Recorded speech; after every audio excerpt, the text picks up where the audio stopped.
ఇప్పుడే జీ5 app download చేయండి. చూడండి మీ ఫేవరెట్ టీవీ షోస్ ఎప్పుడైనా ఎక్కడైనా.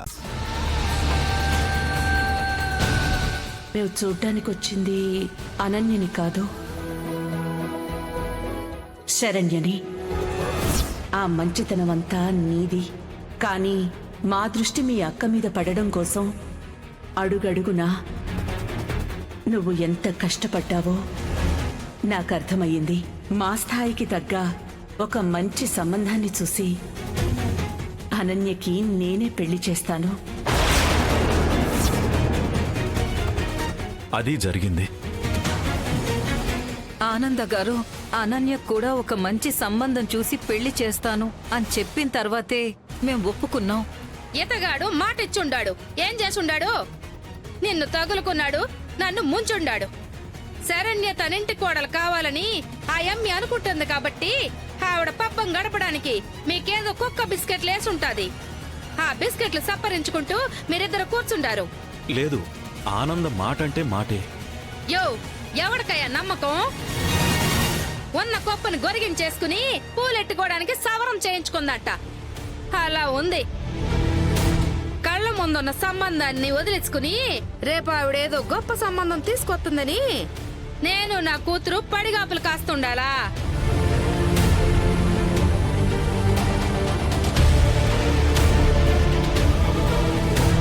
ఈ సంబంధం నా కూతురికే చెయ్యాలి, అంతే. ఇప్పుడే తేల్చేస్తాను. కాంచనా, కాంచనా, నీ కాళ్ళు పట్టుకుని బతిమలాడుకుంటాను. దయచేసి గొడవ చెయ్యొద్దు. నువ్వు గొడవ చేస్తే శరణ్య జీవితం నాశనమైపోతుంది. అబ్బా, కన్న కూతురి జీవితం నాశనం అయిపోతాండదని తెగ బాధపడిపోతా ఉండవే. మరి నా కూతురి జీవితం నాశనం అవట్లేదా? కాంచనా, అనన్య భవిష్యత్తు గురించి వచ్చిన లోటేమీ లేదు. అనన్యని కన్నది నువ్వే అయినా పెంచింది మేము. దాని మీద నీకంటే మాకే ప్రేమ ఎక్కువ ఉంది. ఒక బిడ్డ ఆనందం కోసం మరో బిడ్డ కన్నీళ్లు చూడాలని మేము అనుకుంటామా? అనుకోం కదా. దయచేసి మేము చెప్పేది విని పరిస్థితిని అర్థం చేసుకో. ప్లీజ్ కాంచనా, దయచేసి అర్థం చేసుకో. ఛీ, వదలవే. మీ బ్రతుకులు చెడా. ఇంకెంతకాలం మీరిద్దరూ నన్ను మోసం చేస్తారో చేసుకోండి. ఈ సంబంధం మీ కూతురికే చేసుకోండి.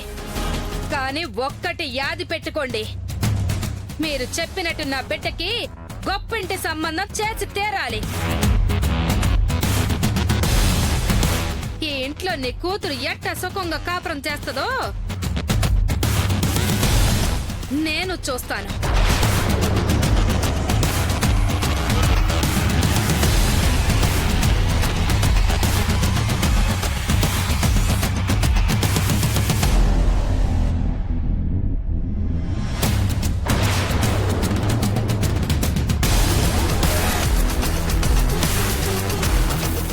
జీ5 యాప్ డౌన్లోడ్ చేసి అన్ని ఎపిసోడ్స్ పూర్తి ఉచితంగా చూడండి.